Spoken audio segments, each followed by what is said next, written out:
Robin. Let's do some news. So anyway, that's Belzer. I mean, Belzer is not the news. That's my theory. Crazy. That's my theory. Here's what his theory is. Yeah, go ahead. Right. Good. Yeah, good. We were talking about this a little bit before, but I really want to tell you that the use of marijuana by adolescents continues to bounce back after years of decline, according to a new study commissioned by the Partnership for a Drug-Free America. Drug-free? That's a good idea. It's free drugs. Free drugs America. A lot of work to do. Free drug America. They say that there's a profound reversal in adolescent drug trends, and it's continuing. Teenagers are more tolerant about marijuana and drugs in general. Tolerant. Bells just rolled a joint during the commercial. Cool. I'm saving it. All right. They think that the use of drugs is less harmful and risky and more likely to believe that drugs or drug use is widespread and tolerated, and they feel more pressure to try illegal drugs. I'd say 99% of America's on drugs, either legal or illegal. That's right. It's true. I mean, over-the-counter, prescription. Yeah, why make 3 drugs illegal? Valium, everything. Yeah, just make it all legal, and then it's just making some money off of the thing. You know what's interesting to me, though? We spend all this time trying to convince people that drugs are bad, and the people who actually sell drugs do no advertising at all. I know. It's amazing. Well, dealers don't usually take out, billboards. But at least they're giving you a product that must do something. It must work. Yep. They don't have to take out any ads. You don't need advertising is just for things you don't need. And things that don't work. Exactly. In fact, Bells gave his mother acid for Christmas. And she thanked him. Yeah. She's still thanking. She's thanking 800,000. She's on the phone now. Thank you. Parents also underestimate their children's encounters with drugs. Only 14% of the parents interviewed thought that their children, the other children, were doing it, but not my Bobby. Kid. Well, Bells, you raised kids. I mean, sort of. Right. Not your own, but you didn't have the joy of raising your own. 2 stepdaughters who hated you. But so they say. That's what they say to your face. I'm going to hit you so hard. All right, thank you. Your whole family's going to feel it. Really? Yeah. Bells. Sir? Face it, you were an intruder in that family. You were the stepfather. All stepfathers are intruders. But anyway... Sir? What did you do about... I mean, you yourself are pro-drug and do drugs. You advocate the drug use. I don't advocate anything for anyone. Well, for yourself, I'm saying. Well. What did you do when the kids came to you and said, stepdad, Bells... Did they call you Dad? They call... Well, when they introduce me, they say, this is my dad. But they call me Richard. But they call you the Bells? They call me Richard. Okay. Or Mr. Belzer, depending on how much... No, they are very anti-drug for their own way. I see. So did you ever have to advise them on drug use? Did you lie to them and say you didn't do it? They don't drink. They don't do anything. I see. But what did you say to them? They just saw the example and said, I'm not getting into that. I see. They looked at you and said, I don't want that. Forget about it. All right. Well, there you are. Yeah. The chairman for Drug-Free America finds this survey very disturbing because it mirrors exactly what happened in our generation with the parents being vehemently against drug use. Right. And the children using drugs anyway. Yeah. Same thing all over again. It's going to happen all the time. That's why I don't understand that's why I don't understand the parents of this country that they're going to allow their kids to be arrested for this crap. Make it legal. Or look, smoke it in your room. Right. Go smoke in your room, kids. Yeah. I'll don't buy go out. It for you. Don't drive. Don't go out. Don't there's your marijuana stash right over there, honey. Did you smoke in front of the kids? No. You didn't? What did you do? Like go in the bathroom and get high? What did you do? Went in the bathroom. Really? Or outside or to another planet. I don't do that anymore. No, I know. You're drug-free. No, drug-free. But I still don't understand if people are doing something, why if it's bad enough that they can't do it in front of their kids, they don't stop. Right. No, you don't have sex in front of your kids, but sex isn't bad. The child has to be old enough to... I said if you would smoke in front of anybody, it's not like you're going to have sex in front of me either. Think for yourself. Hey, let's continue with the news. I'm trying to get an answer out of this guy. Please, you don't need Slipping away from me. He's got a network show. He doesn't want to lose it. Go ahead. Figure it out. Anyway. Get a grip. Right. I'm going to get explicit about drugs. Yeah, right. Yeah, that'll be good. I'll end my show so you can get an answer. Closing arguments on tap today in the murder retrial of Eric and Lyle Menendez. But unlike their first murder trial, when they convinced some jurors that fear for their lives provoked them to gun down their parents, they can't use that argument this time. The judges ruled there's been no evidence that there was imminent danger. Oh, so they're going to fry them. I wonder what argument they're going to use. They have to be found guilty of something, it seems like. Good. Yeah, right. Yeah, real sorry. Yeah, it's tough to be on that jury. They couldn't come to a conclusion. They've killed their parents. They can't 30 seconds, the jury. Yeah. This means that the jury must find the brothers guilty of something or nothing. How come juries today are so stupid that they can't sit and come to a conclusion? That's why all the judges are now saying you know what you got to do? Forget getting a unanimous decision. Just, if you can get a majority, go with a majority decision so we can get some real decisions. That's not a bad idea. I'm telling you. But in that case, O.J. would still be free. Yeah. Well, there's no answer to that other than you had black people enraged, and they just wanted to prove to America that something. I forget what they wanted to prove. You know, but when you think about it, juries, they asked, have you ever heard of the Menendez brothers? Nope, and they're on the jury. How could that... You know what I mean? Like the people on the Oliver North trial, they never heard of Oliver North. Yeah. People never heard of O.J. I mean, how could you not hear these things? Yeah, I know guys. Impossible. I know guys who, I mean, we have a guy who never heard of Regis Philbin on our show. Well, he's lucky. And I wouldn't want him sitting on the jury. No, you don't want him judging you. Yeah, right. Meanwhile, a Maryland teenager has been charged as an adult in the killings of his stepfather, mother, and brother. They wouldn't let him watch TV. Police say the 16-year-old Michael Fisher called them yesterday to report that he had just bludgeoned and slit the throats of his entire family. Ouch. Where was Mark Furman? Ouch, ouch. He was waiting for police when they arrived. See, he didn't run. Right. I think this is responsible. I admire that. He'll get off. He should be rewarded. He's going to get off. Didn't his parents force him to take tennis lessons? That's it. That's what the Menendez brothers had to go through, the torture. And Dad did their homework. The horror. Right. The horror of having your own father do your homework. Our dad used to make us play tennis a lot, and then he made us do our homework. Oh, no. He didn't make them do it. He did it for them. Joanna, I believe these people is innocent. That's the real horror of it, that though Dad would sit down and do the homework himself. My father never did my homework. So anyway, the boy was waiting outside when they arrived. They found the bodies of Christopher, Susan Fisher, and their 14-year-old son, David. Police also found a hammer and a large kitchen knife believed to be the murder weapons. Great having kids, isn't it? There has been no comment on a motive yet. Gee, was this kid adopted or was he a regular kid? I don't know any of that information at this time. But one of his school friends says it's not possible that he committed this crime. Of course not. You always say that. He was a quiet, nice guy. And he eats the neighborhood. Wasn't he a professional impersonator? Wasn't he a Michael Jackson impersonator? I think he was a clown. He was a clown? What was his profession? I said, I don't know what's worse, circus clowns or those guys who are like... Celebrity lookalikes. Celebrity lookalikes. They are frightening. Which are worse? Celebrity lookalikes. Aren't they the most annoying people, those celebrity lookalikes? How about somebody that has surgery to look like a famous clown? Yeah. There's a quick person. Yeah. You ever gone to these parties where they have like celebrity lookalikes? It's frightening. And they think they're the people and they annoy you? Oh. And they always look like they're a little off and weird. Yeah. And they think they're those people. Halloween on acid or something. I met a Mae West impersonator. She was at a party. It's relevant in the 90s. And she was like, hey, bing, bong. And I was just like, leave me alone. And then they follow you because they think they can be annoying because they're Mae West. So they annoy you. Really, they're just annoying people. And my mom's at the party and she goes to me, oh, look at that woman. I go, that's Mae West. She's supposed to be Mae West. She goes, oh. That's how bad it was? Yeah, it was so bad that my mother... And she goes, oh, I see. I just thought she was dressing wildly. I go, no, Ma, that's like Mae West. And she goes, oh, I'll go talk to her. Oh, no. And she was like, and then she bragged me over to the Mae West impersonator and was like, oh, hello, Mae West. What was her name? Mae West. Ah. She actually changed her name. Yeah, you go, what's your name? Yeah, but she spells it like M-A-I. Character. Chinese Mae West, M-A-I, Mae West. You know, when Elvis was alive, there were about 37 or 47 Elvis impersonators when he was alive. Right. Yeah. And then he died and went up to like a few hundred. Now there's like 14,000. Right. So by the year 2050, everyone on Earth will be an Elvis impersonator. Yeah. It's growing and You think growing. it'll just keep multiplying? The final tracking poll Thank you very from much. CNN and ABC or whoever gets together and does these the things. fascist dog race up in New Hampshire? Yes, Belzer the fascist dog race. Okay. They talked to 434 likely voters.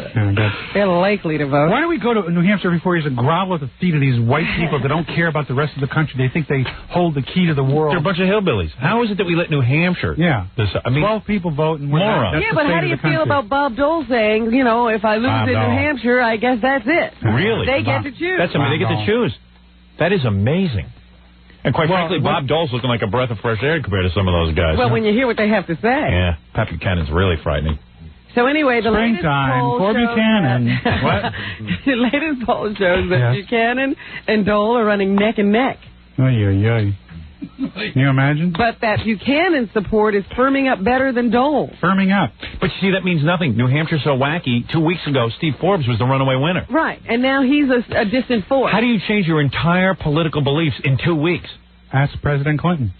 There you go. He does it every 2 weeks. Thank you. He's the expert at it. You finally had the answer. Thank you. All right.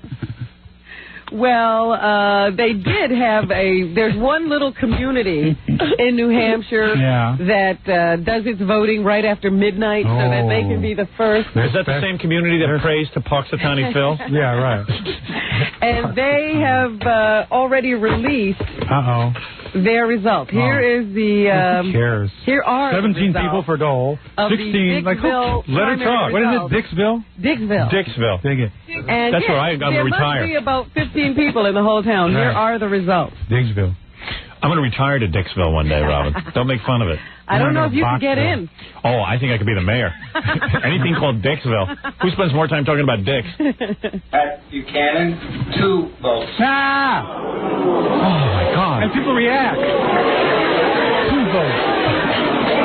There's 8 people in the town. Bob Dole, 11 votes. Whoa. Big lead. This is Dixville. Steve Forbes received 1 vote.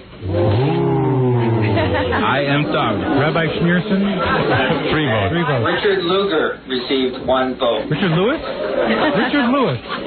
He's in politics. That's it. What about that other guy? Lamar Alexander, he didn't get any votes. Oh, my God. Figure it out. That's in Dixville. Right next to Concord. Here is Robin Dole. Robin Dole actually went to Dixville. Who, Robin Dole? Robin Dole, the daughter of presidential candidate Bob Dole. Does she have a pencil in her hand? She keeps it somewhere else. You know what's interesting to me, though, is that nobody ever talks about the fact that Bob Dole had another family at one time. Right. Yeah, but he's Mr. Family Values. This daughter came out of nowhere. Isn't that the wife that saw him through the bad times and getting his arm shot up? And right, Yeah, he had to dump her. Yeah. She wasn't perfect. So here is Robin Dole. She's going to speak. Speaking on her father's behalf. And she has no pencil. First thing I want to say is congratulations, Dad. And I know there's an adage here, as Dixville Notch goes, so goes New Hampshire. So we hope this will lead us to victory later today, I guess it is. Nice voice. You're a great salesman. You're hostile to her? Oh, how could she praise her father? Oh, come on. I'm just kidding. All right, go ahead. Well, it'll be interesting to see how this She's got to praise him. It's her father.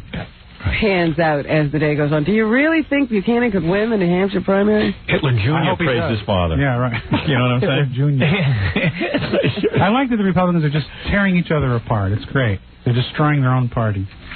Oh, stop being That's so true. negative.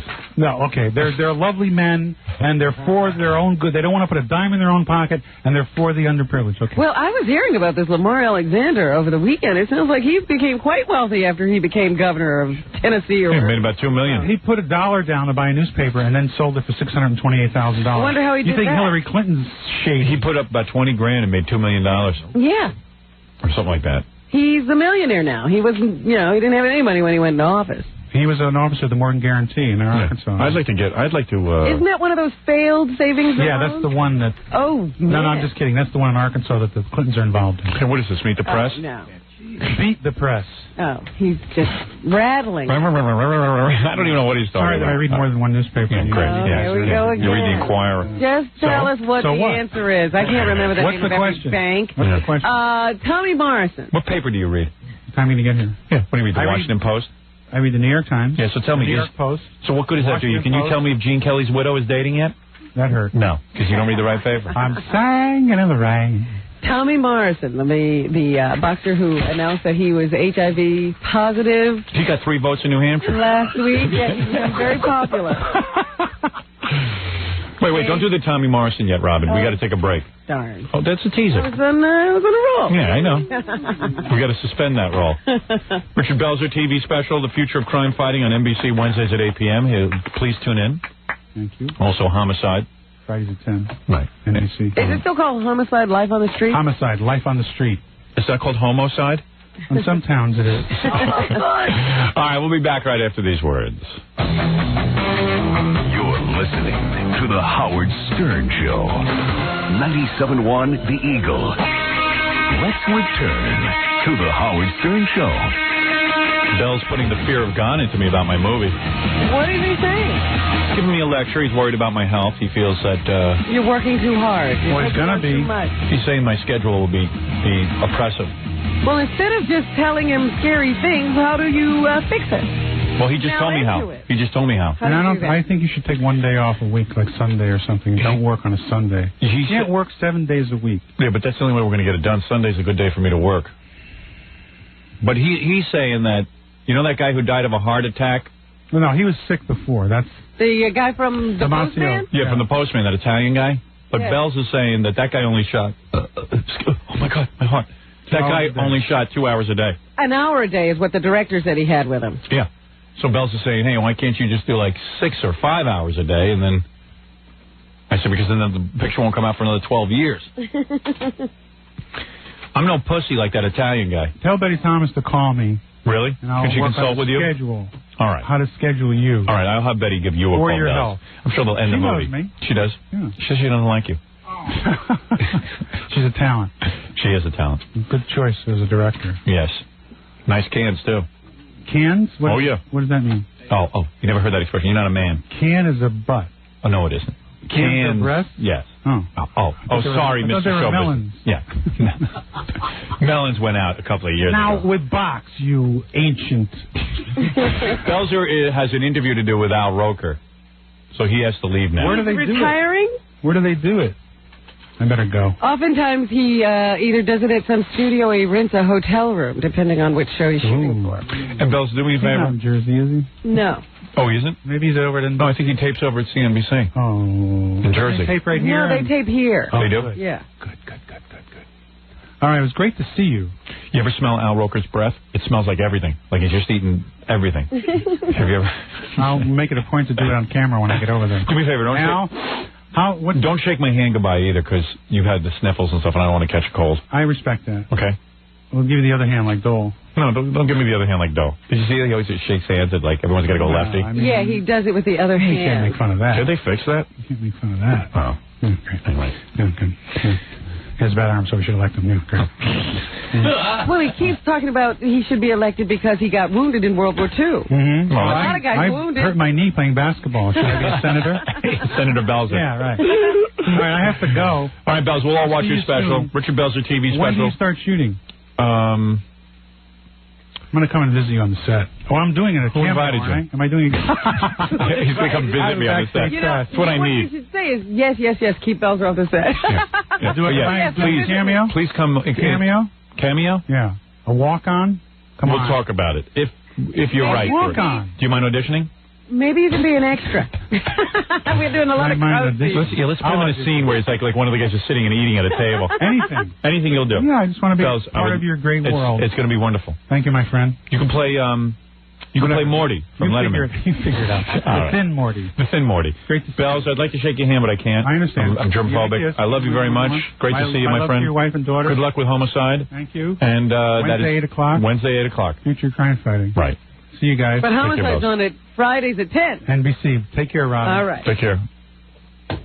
And say hello to the Queen of Porn for me. Queen of Porn. Oh, you're terrible. That spells his wife. He almost got out of here. That's Al Roker. Take care, man. Don't reveal too much in that Al Roker interview. You know how he gets people to talk. Good guy, Belzer. Wasn't always a good guy, but lately he's been pretty good. He's learned. He's our dog. He learned the power of this show. He came on, he got a whole future. We got him in line. He didn't respect the show before then. No, he didn't. But he behaves himself, and I like him a lot. I like Belzer. He actually almost looked concerned when I told him my movie schedule. Was he really having that conversation with you? Yeah, he was. Right, Jackie? Absolutely. Yeah. He's counting the hours. He doesn't want you to die. This is a great vehicle for plugs. Yeah. I was thinking about the Letterman show and how he's doing bad in the ratings. Uh-huh. And I thought of something that would really perk up his show. I'm being serious. Why are you thinking about perking up his show? I just thought of something that he can do to perk up his show, but he'll never do it. Well, first of all, he doesn't know it. Remember I told you that he has to start having people guest, like panel on his show, like Jay does, you know, like the Old Tonight Show. Leave them out there after they've finished their interview. And he's starting to do that? Mm-hmm. I thought of something else he should be doing. And he'll never do it because his ego's too big. He should have guest hosts like Johnny used to have. Oh, he'll never do that. And that's exactly how Jay Leno got that job. And that is one of the funniest things that you can do because it's always interesting. It's something different. And it reintroduces people to the show because you get a lot of publicity off of who the guest host is. Yep, I just thought of that. Breath of fresh air. Yeah, why not? And then you get people tuning into the time slot. What do you care? See, Johnny... What did you say about Johnny? He was willing. He was a bigger man. He was. He never was that insecure. And I know who should guest host, and I'm not saying me. I'm not interested. Who? Jackie. No, that'll be a disaster. Hey, okay. What's the difference between a white cow and a black cow? White cow goes moo, the black cow goes move on over. Hey, how do you like that? Hey, laugh at me. That was funny, lady. You know what it is? Nancy, they weren't used to me. They're used to Letterman. Letterman told him not to laugh. Right. Jealous bastard. Same reason, though, that Letterman compliments Regis. Yes. It's because Regis is no threat to him. That's the same reason he put Tom Snyder on after himself. He could never have a guest host. No. But he should do that. Bringing on somebody who might be good, interesting, intriguing. It'd be exciting. Create some talk. But he won't do it because he's insecure. Believe me, anyone could guest host.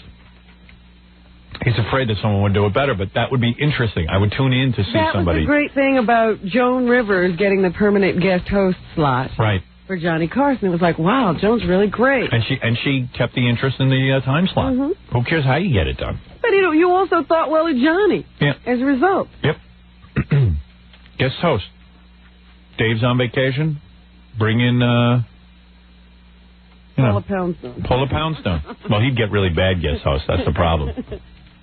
People everyone hates, so that they would miss Dave. Tom Snyder. Yeah, right. Tom Snyder. Oh. Choices like that. Yeah. Regis Philbin. Well. Well. Hi, how are you?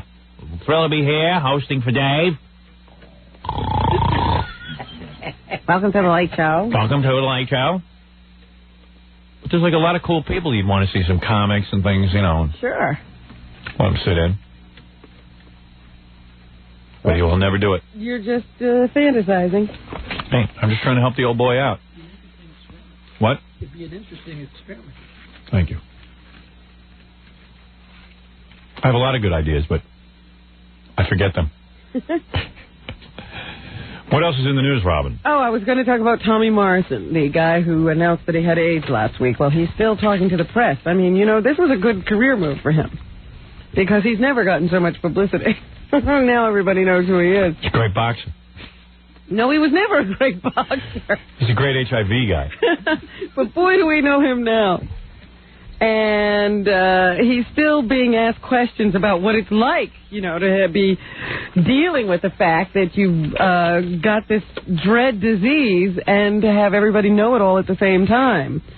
So here is Tommy Morrison on how he's been affected by reading the Bible. Oh. That's what you do when you're going to die. Old people read the Bible. Yeah, everybody gets more religious as they get older. You understand? Well, they're going to meet their maker. Morrison spoke on ESPN's Sunday Conversation. Here he is. I get myself straight, put myself back around the things that are important. That's why I think I've been able to handle this as well as I have. So before he's living this total heathen lifestyle. Yeah, he said there was a 3-year period that he's really embarrassed about. I think 2 years ago or 3 years ago, I may have fell apart. Now they ask him how he would have handled the news of being HIV positive 2 or 3 years ago, prior to relying on the Bible. It's hard telling. I mean, I was very irrational back then. Gotten myself in trouble a few times. It's hard telling how I would have handled it. I mean, I can guarantee you it wouldn't have been in a very positive manner. And finally they ask, have you cried since last week's announcement? Oh, what do you think? I'm gay?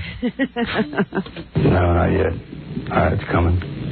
When I get the opportunity to get alone and when the initial shock wears off, I'm sure I'm going to break down somewhere along the line. I understand that he was quite a rabble-rouser. There's an article in one of the tabloids this weekend about a teacher who says now she's worried that she's HIV positive because he bit her once and drew blood. Really? Yeah, she was trying to break up some fight he was having with some other girl. A teacher? Was this high school? No, this is I guess this happened when he was dating one of her friends. Oh. And she somehow got between the two of them trying to break up their fight, and he wound up biting her. Maybe he should have bit some of his opponents.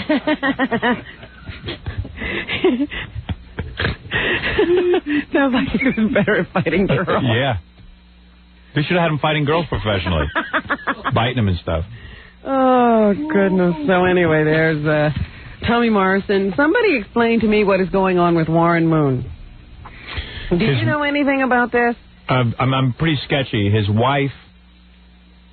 here's what I understand, and tell me what you understand. But well, I know there was some kind of domestic dispute. There was a domestic dispute, and Warren Moon's wife didn't want to... But she did. She must have called somebody. Yeah, they called in somebody, and then she wanted to drop the charges. But see, now, here's the deal. But they won't let her drop the charges. Wait a minute. Here's the deal. This is what I'm saying, that women's groups have been on the authorities' cases for years. Right. About taking domestic violence more seriously. Right.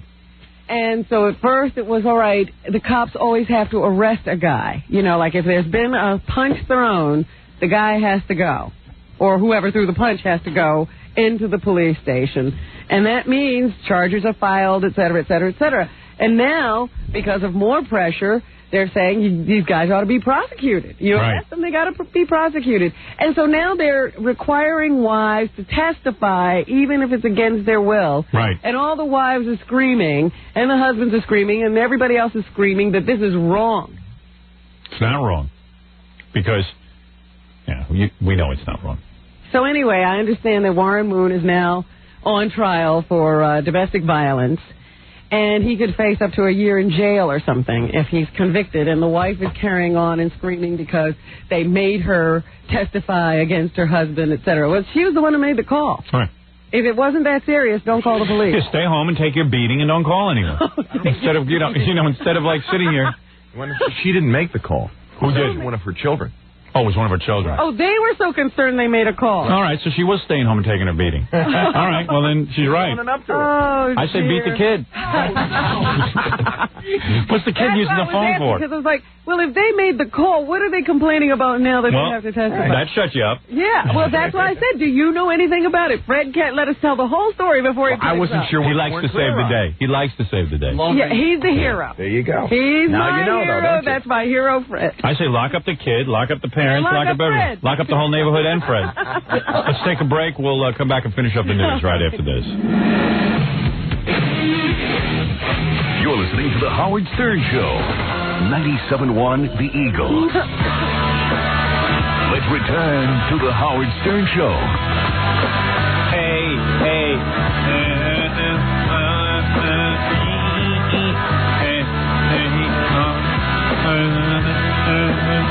That's how I sing songs, because I don't know the words.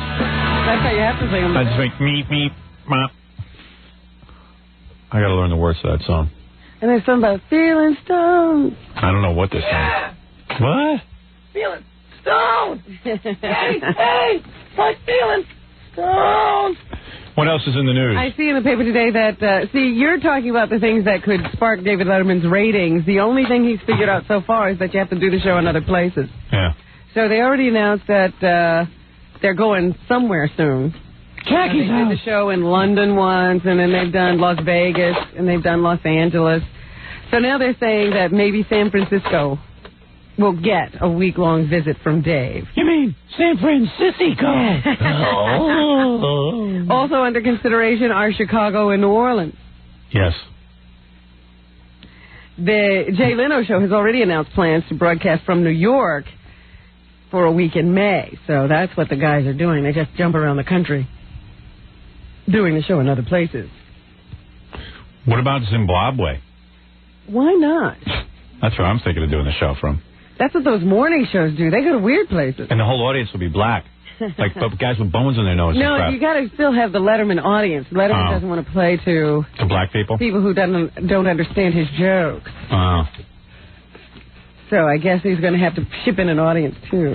I would go to, like, Bosnia, Herzegovina. And it's right in the middle of the war, so don't mind. Yeah, and, like, have all the warring. I would have, like, on the left-hand side of the theater, of the Ed Sullivan Theater type, get the same situation. I would have the Bosnians, I would have the Serbs, rather, and then I have the Croats on the right and the Muslims in the middle. And then I'd let them kill each other. Right, everybody could just throw stones at each other. Yeah. Let them all jump. They tell a joke and they start throwing bombs at each other. Then I do the top 10 reasons why we don't care if you all die. Top 10 reasons why we care less about this war. Top 10 reasons we shouldn't be in Bosnia with you idiots, because we don't care about you. Melanie Griffith does an article in InStyle magazine this week in which she proclaims that her pregnancy was planned. She is pregnant with Antonio Banderas, her latest boyfriend. They don't know what their future plans are in terms of marriage, but they are having a child. I applaud her breasts. Are those fake? Yes, I imagine. I don't know. What am I saying? Those are great. I love those. Otherwise, she'd just be a big fat slut, but she's not. How could she be planned? I like her, though. Not that she's a slut, but she's probably Don Johnson. You didn't mean it in the slut sense. No, you know what I mean. Sexy. She's sexy. Big fat sexy broad. Yeah. Sloppy. Big fat. I'll tell you something. You just think there's not a brain in her head. Oh, I know that. Oh, that's what you think. And there's Antonio that you're right. Antonio Banderas, all I know is every movie he's in, it sucks. He's the new Ricky Ricardo. I've yet to see him in something good. He's a gorgeous Ricky Ricardo. Oh, Ricky was gorgeous in his own right. Not to me. You just put long hair on Ricky Ricardo, you see how gorgeous he was. You got Antonio Banderas. Well, she says that she did plan the baby. I love Melanie so much. But she acknowledges that she's been caught smoking cigarettes, even while pregnant.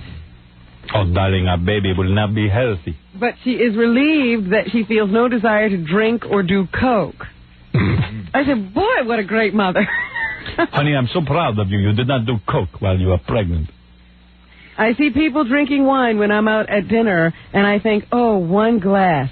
But it's better that I don't.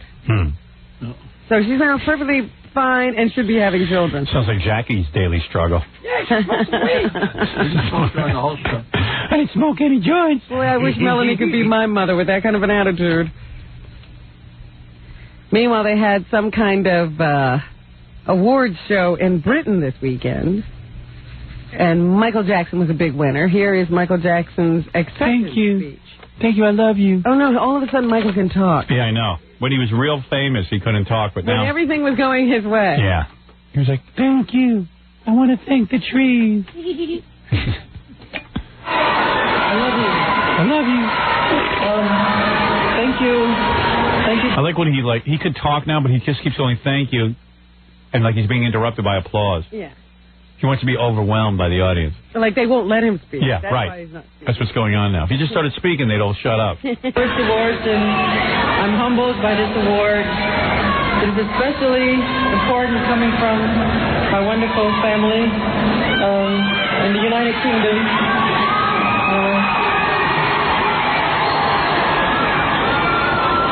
You have provided me with so much love, and you've given me your loyalty and your support throughout my entire career. I was in a meeting with him. The guy couldn't say a word. All of a sudden, he's Mr. Talkative. He was comatose. And notice the voice is a little deeper. Yeah. Oh. So here's some of his performance. He did one of his songs on the show as well. Billie Jean is not my lover. No kidding.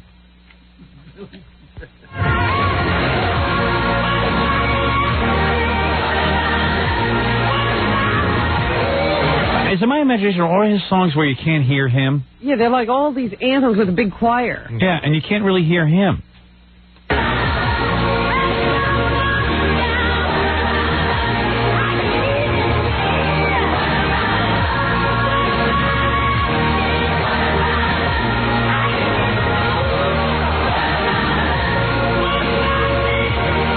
What's that all about?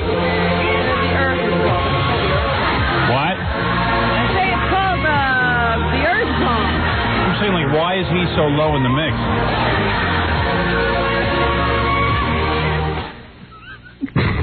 And, it's one of those songs where he breaks down and starts talking at a certain point. So here's that part. Oh, this is like the rap part of the song.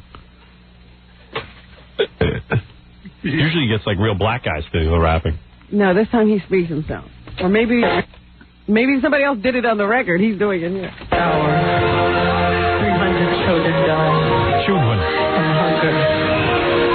But I believe in us as a people. I know we can make a difference. These British people have no life. They scream at everything. I mean, it's like did you see some of the clips from there? They have no lives. They're screaming over Michael Jackson. Europeans in general have no life.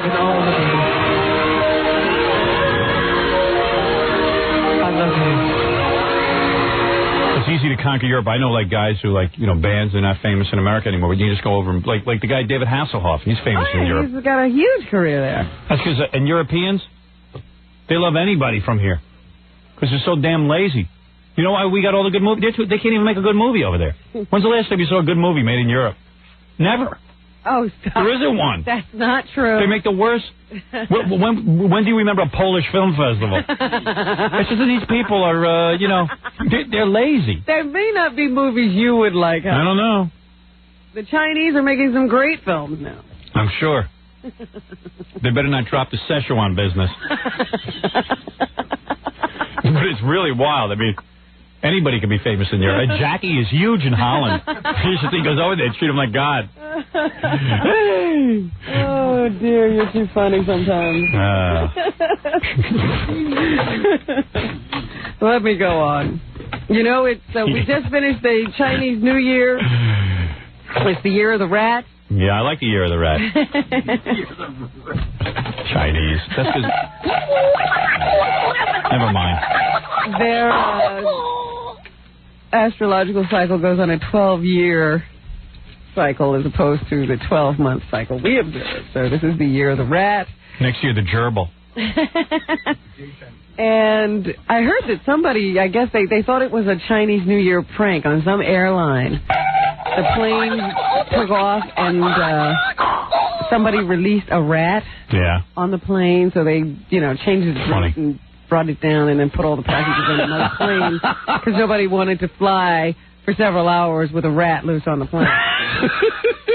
Chinese are full of good jokes. See a lot of good Chinese comedians. And they think that has something to do with the Chinese New Year. And, of course, Mardi Gras is winding to a close down in New Orleans. So they're having a good time. It's Fat Tuesday. Yeah. I'll say. And that means tomorrow is Ash Wednesday. Yeah, we could be some ash. Are we going to be... Yeah. Any of our listeners who want to come down and get ashes on their head, I'll be happy. You will mark the people so that they can not have to stand in long lines at the church? Yeah, that's a real drag. It's a very draining experience going to church and waiting in line for ashes. You get all the ashes you want right here. I'll mark you. It always cracks me up. Like some of the wildest people here go and get ashes on their head. Yeah, like Ed Moyer, the sales guy. Yeah. Ed loves to drink, and Ed loves to smoke cigarettes, and, God knows what else Ed loves to do. And then Ed's always walking around the station with a big cross on his head. Big dirty cross. God bless you. God bless you with the absolute. It always cracks me up how, he has to go in that once a year and get his cross put on his head. It's so funny. There are certain people at the station that walk around with big giant crosses. They're so proud of, their ashes. And I wonder, what is the deal? You can't wash off the ashes? No, that's the whole thing. So Ed walks around with big giant ashes all over his head. For days? No, just for I think he takes a shower that night and it comes off. Oh, okay. Because I didn't know whether you had to put a piece of plastic over that part of your head so it doesn't get water. I just know Ed goes early in the morning, gets his ashes, gets here, and by lunch he drinks until he sees Jesus. I fall asleep with my face in the ashtray. No wonder he's so religious. But I told Ed he can come in here and get his ashes. But it is funny to see who is real religious here. Yeah. And I don't know what that means, that you go get ashes. Doesn't mean you're better to your fellow man. Well, it is. All I know is that it's weird. I see that they have an article in the paper today that Pat Boone wants to make a heavy metal album. Yeah. That's good. He's real relevant. He claims to really be a fan of heavy metal music, and he would like to make an album of that. Yeah, well, all he has to do is sucker somebody into putting up money for it. Let's see who takes that bait. Let's float another bad idea. Hey, they did the Leonard Nimoy album. Why not this? They're letting these non-singers go in. Right. What an irrelevant piece of garbage he is, Pat Boone. Charlie Sheen's marriage is over already. He was married for 5 months to Donna Peel. He now says that he likes to breathe too much. He's going to tell Entertainment Tonight that he just felt like he was sort of like in prison and in jail, and marriage shouldn't be a prison sentence. So he had to get out of it. He also married the wrong person.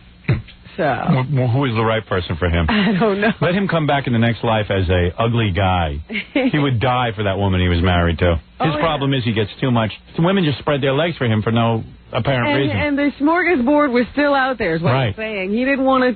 The buffet was still spread, and he was at home eating one meal, the same meal every day. It was cool being married to a woman for 5 months. It was like a great date.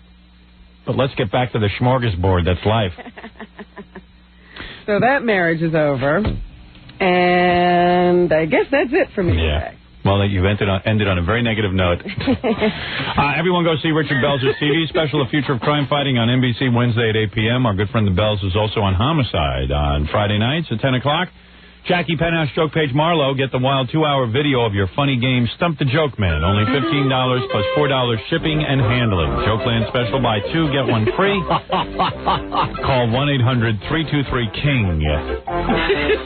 Get Jackie's tape. This Friday, February 23rd, Jackie live at the new Catch a Rising Star, formerly the Funny Bone on South Street in Philadelphia.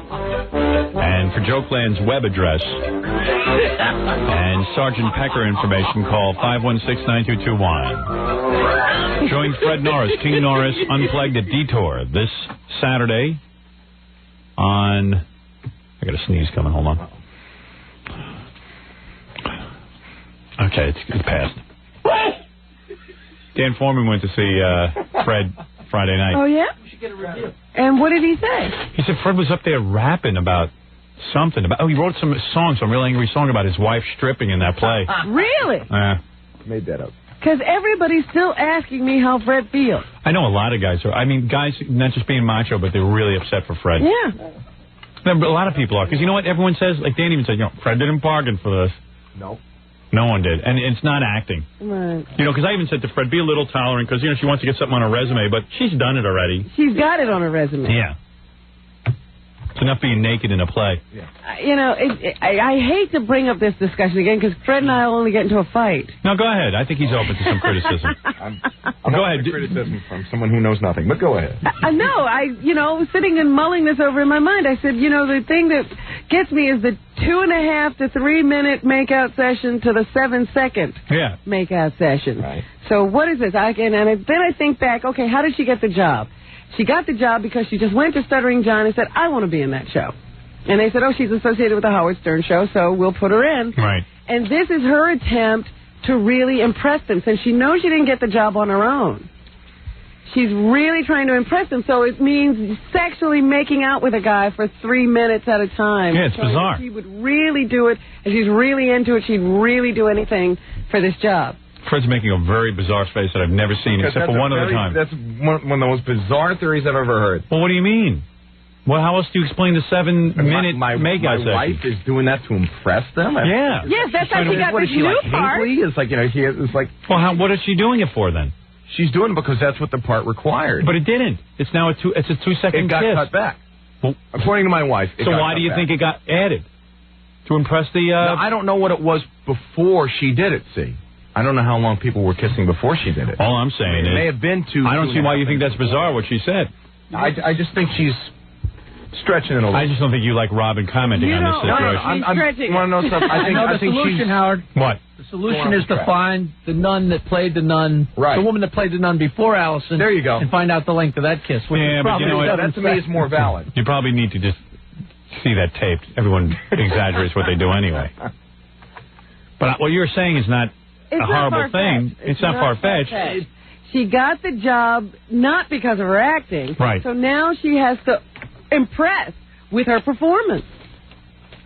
All I know is Fred's married to a woman who goes on stage every night and makes out with guys. Yeah, orgasm, slinging her across the room and feeling her butt. Yeah. Right. And whatever the motivation is, it's enough already. But that's the only excuse I can find for doing the things she's doing, that she's really trying to win them over and show that she's a good actress. Yes, and be credible, to get some credibility with them. But the problem is, she's jumping through hoops for these That's all guys. I was saying, Fred. She's jumping through hoops for these guys. Yeah. And there's really no need. Right, exactly. She doesn't have to. We're all in agreement now. She should be kissing your ass. Right. We're all in agreement essentially, I mean, it's like... She could go in there now and say, give me a speaking part. I'm tired of taking my clothes off. She should be. She should be doing that. I keep telling her, she doesn't believe that she could do that. But I said, yes, you could. Yeah, because what's their alternative? Anyway. I think she's just trying to do it like the honest way, just through acting, but screw that. Yeah, that's what they got for her to do. All right, join Fred Norris's band Unplugged at Detour this Saturday. Angry song. Yeah, on 13. What is this song you write about your wife? Well, actually, I just it was written about something else I'd been angry about, but that night it just seemed appropriate. I see. It's a little of something in everything. Oh. On 13th near 1st in Manhattan. All right. Come see Steve. And what is Fred's motivation for doing this all the time? You don't want to know what the other thing is that he's angry at? What? What is it? I don't know. No, what prompted the song in the first Dan place? told me there was a whole bunch of things he's angry about. But he just said he was angry about something else, and then he switched it to Alice. Yeah, what was the other thing? I don't even recall. I mean, you evidently did a whole rap. You write this stuff and, but whatever. I mean, it's like, I don't know if I really wrote that song about her, but at that moment, it certainly felt like I did. I see. So. What did he say? I don't know. Fred doesn't know what he writes I want to or go why. home. That's Come what see. he said. Yeah, he forgets.